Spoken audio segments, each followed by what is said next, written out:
What's up everybody, I'm Seth Fowler and today I'm reviewing the Wheat Air Jordan 1s.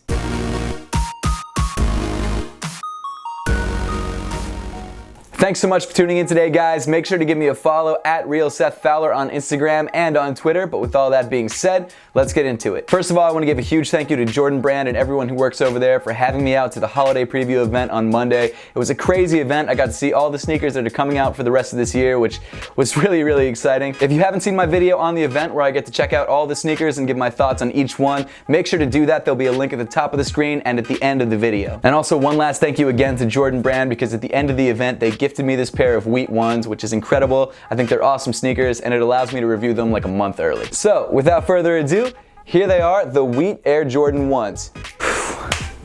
These look great. Wheat kicks are so New York, obviously inspired by the Timberland boot, which is a huge New York thing. These guys, I mean, they kill it. These look incredible. This could almost be like a New York themed shoe. Starting off with the shoe, the entire upper is covered in this really soft tan suede. I'm honestly really impressed by the suede quality. It's genuinely super soft, and it seems to be better than some of the suede they've used on Wheat shoes in the past. You've even got that signature suede effect where when you brush it, it sort of changes colors on you. That's so cool. This is just such a nice material. The suede is accented by the lighter tan stitching, which really defines the shape of the shoe.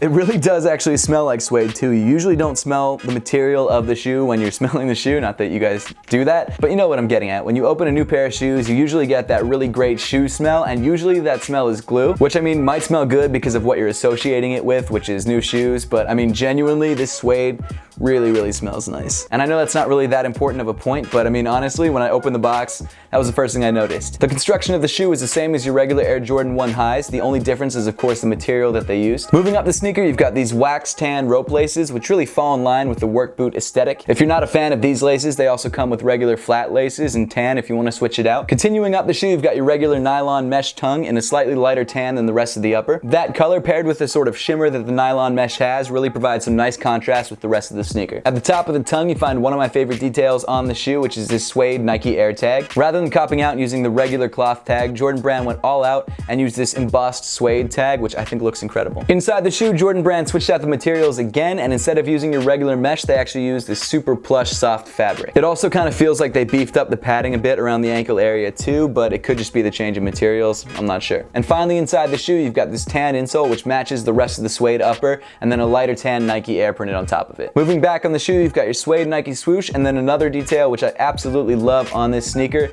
and that's the debossed Air Jordan Wings logo. I'm really impressed by the amount of detail they were able to get into this deboss. Usually when you deboss into a material as soft as suede, you lose a lot of those defined edges and sharp corners that you usually have on like a fabric or something like that. So I'm really impressed that they were able to maintain really the same amount of detail that a print would have, which is pretty crazy. I mean honestly, like check that out, that's insane.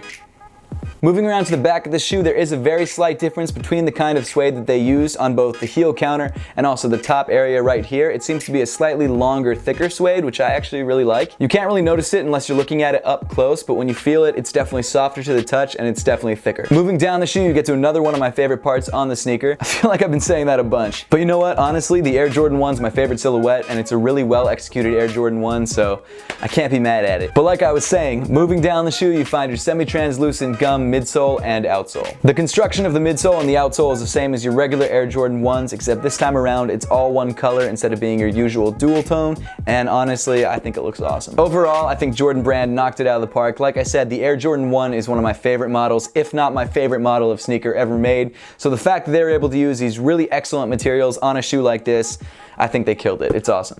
And that smell, man, I just can't get over that. Don't think I'm crazy. If you're a sneakerhead, you've smelled your shoes before. Don't give me that. The Wheat Air Jordan 1 drops near the end of November with a Wheat Air Jordan 6 and a Wheat Air Jordan 13. So if the Air Jordan 1 isn't your favorite silhouette, you can go with either of those, and honestly, those sneakers look great too. At this point, I honestly don't know about availability. I don't know if it's gonna be a general release or it's gonna be more limited. I would assume it's gonna be maybe more limited because the materials they use are so nice. I could be wrong. The only advice I could give you guys is if you're trying to grab a pair of these for yourself, stay on top of launch times, find out where they're releasing in your area. I know these will be releasing on Nike.com and at a lot of Nike retailers, so just know where they're dropping near you and be on your game. I mean, that's all I know. Now that we've got the review out of the way, let's put these guys on feet and see how they look.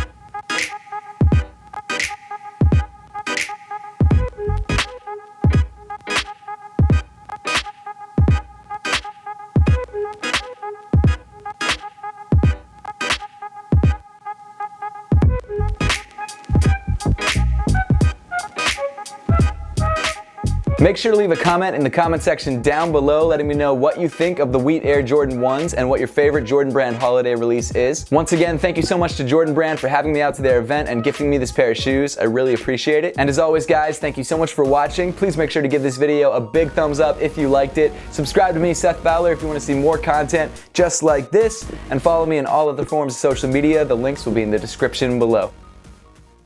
These are fire. I can't get over this. Ugh, it's ridiculous.